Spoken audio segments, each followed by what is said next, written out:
Is it right that girls and women can stock up on the morning after pill under new NHS guidance?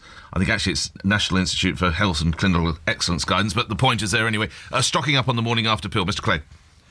I have to say to you, I am absolutely appalled, and in fact really quite angry on behalf of many, many women across the country about this suggestion that giving a woman the right to buy a morning after pill will somehow automatically lead to more promiscuous behaviour. I think it's demeaning. I think it's patronising. I think it's sexist.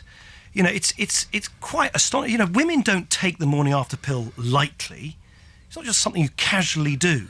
But to say to a woman she cannot have the right, in case she has unprotected sex, and just in case, to have the morning after pill available to her, and to say, oh no, you can't possibly have that right because we, whoever's we, the government, society, or whichever newspaper columnist is pontificating about this, think you'll suddenly become terribly promiscuous, I think is an absolute insult to women across the country.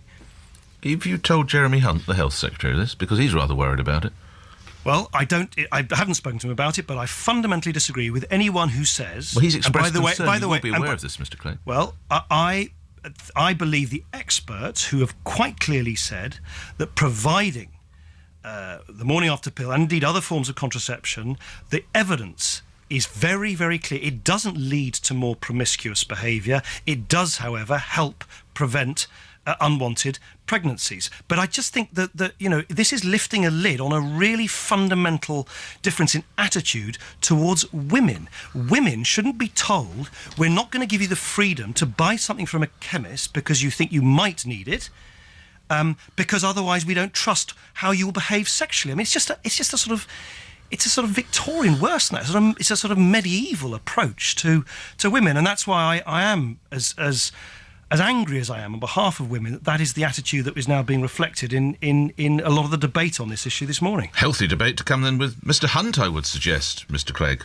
Well, I can't have made my views more clear. You couldn't. Just lastly on this, are you aware that the guidance also says that girls under 16 can avail themselves of these pills? Your reaction to that?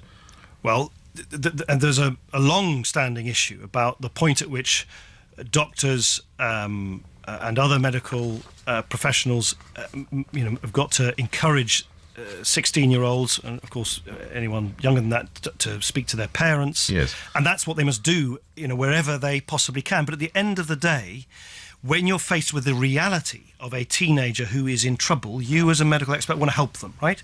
And I think for us to sort of decree that they can or they can't help someone, at the end of the day, that's not going to alter the fact that that 16-year-old is in trouble. Under 16-year-old, Mr. Clegg, I have to repeat, under 16. You're happy with that? I do not want to see teenage. I don't want to see anybody, if at all possible, suffer unwanted pregnancies. I don't want to see the very high rates we've had in the past in this country of unwanted pregnancies for very young individuals. But the way to deal with it, the way to deal with that is to make sure that we go with the evidence, and the evidence is very clear, is that if you provide people with information, with education, if you empower them with that information, if you make contraception available to them on a responsible basis, that's the way that we stop unwanted pregnancy, not by resorting to really outdated attitudes towards women.